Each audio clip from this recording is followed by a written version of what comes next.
Francis Suarez. So, sir, when will you announce you're running for president? Well, it's got to be soon because the first debate is August 20th. I'm someone who needs to be better known by this country.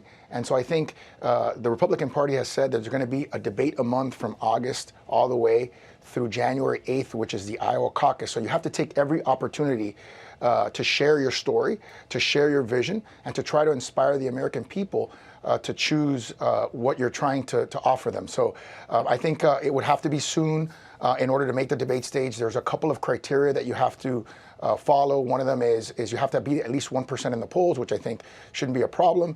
And secondly, you have to have 40,000 unique individual contributions, and that takes a little bit of time. So the clock is ticking. It's a soul-searching process with my family. And every single day we talk about it, my wife and I, and we're getting much, much closer to making a final decision. That sounds like the only word you're not saying is yes, but you're leaning in pretty heavily there. Trump advisor Kellyanne Conway was quoted as saying you'd be among the best possible draft picks as a running mate for President Trump. Would you join a ticket with him? Look, it's flattering to be in any discussion for the vice presidency or the presidency.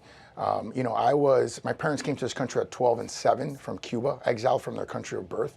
I never thought in a million years that I would ever be on Face the Nation with you talking about the possibility of running for president. I think that demonstrates the greatness of this country, that this country provides opportunities to everyone who cares about the American dream. That's how I've grown up. You know, I've grown up as a But you've also said that the country country's looking for someone who is aspirational and inspirational, not divisive. Is Donald Trump a unifier? Would you stand with him on a ticket? What I've said is that I'm aspirational and inspirational, and that if I do run for president, people should vote for me because I represent something different, and I can appeal to a different segment of our country, which is, you know, voters under 30 that Biden won by 26 points, people in cities that I won my city by 86% and was reelected by 80%. And Hispanics. As a Hispanic American, I think it's important to be able to connect with a voting demographic that's growing and that's trending more Republican. Let me ask you. That's happening. Yeah, let me ask you on that though. There was some reporting in your local papers about your job and side job that you hadn't disclosed. Will you release your tax returns if you run for president?